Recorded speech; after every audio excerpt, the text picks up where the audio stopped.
샬롬, 당신은 이 땅에 속해 있지 않습니다. 요한복음 17장 16절. 복음의 신조 제7장. 형통은 나의 것입니다. 승리는 영에서부터 난다. 나는 부유한 자입니다. 라는 고백의 근거는 상황이 아니라 하나님의 말씀에 있습니다. 말씀 안에서 계속 선포하고 고백함으로써 당신의 심령 안에서 이것이 깨달아져야 합니다. 즉, 자연적인 영역에 실제가 나타나기 위해서는 그 전의 영적인 영역에서 내가 왜 부유할 수밖에 없는지가 설득되어야 하는 것입니다. 나는 당연히 부유할 수밖에 없고 하나님의 공급을 받을 수밖에 없고 왕으로서 다스리며 살 수밖에 없다는 진리를 영 가운데 확실히 붙잡게 되면 그 후에 드디어 하나님의 지혜가 활성화되고 기회가 눈에 보이기 시작할 것입니다. 그러나 안타깝게도 많은 그리스도인들이 영 가운데 이런 결론이 나지 않은 채 막연하게 형통을 기대하고 있습니다. 그리스도 안에서 자기가 가진 권세가 무엇인지 알지도 못하고 확신하지도 못하면서 이 사업은 하나님 나라를 위한 것이고 가게 이름도 성경에서 따서 지었으니까 하나님께서 축복해 주시겠지 라는 무조건적인 기대만 가져서는 성공을 이루기 어렵습니다. 세상 시스템은 마귀의 지배하에 자연적인 영역의 원리를 따라 돌아가고 있습니다. 더군다나 지금은 전에 없이 변화가 빠른 시대입니다.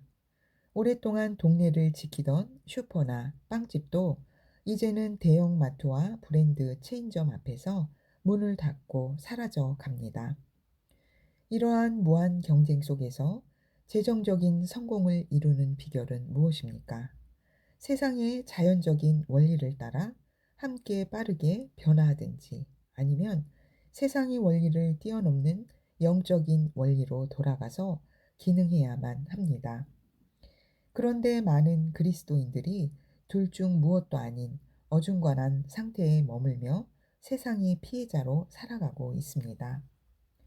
거듭난 그리스도인으로서 세상과는 다른 법칙으로 기능하기를 결단하십시오. 세상의 모든 것이 변해도 하나님의 말씀은 결코 변함이 없습니다. 세상의 원리를 따라 스스로의 노력과 지혜를 의지하는 사람은 생각지 못한 실패를 맛볼 수 있지만 하나님의 지혜와 원리로 기능하는 사람은 항상 지속적으로 승리할 수밖에 없습니다.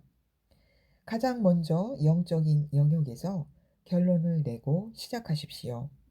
첫 단추는 하나님의 말씀을 믿는 것입니다. 하나님의 부요가 나의 것이다.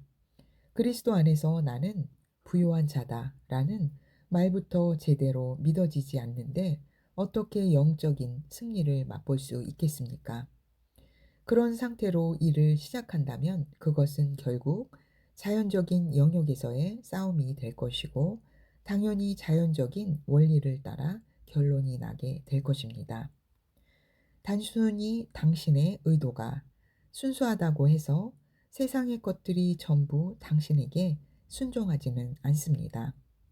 그 선한 의도가 하나님의 말씀의 원리와 합해질 때에야 비로소 세력을 얻고 세상의 시스템을 능가하는 능력을 발휘하게 되는 것입니다.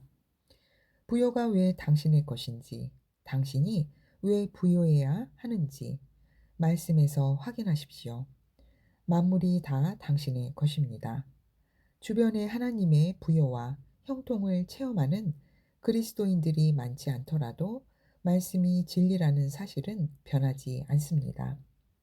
당신이 바르게 접근하기만 한다면 그 진리는 반드시 역사합니다.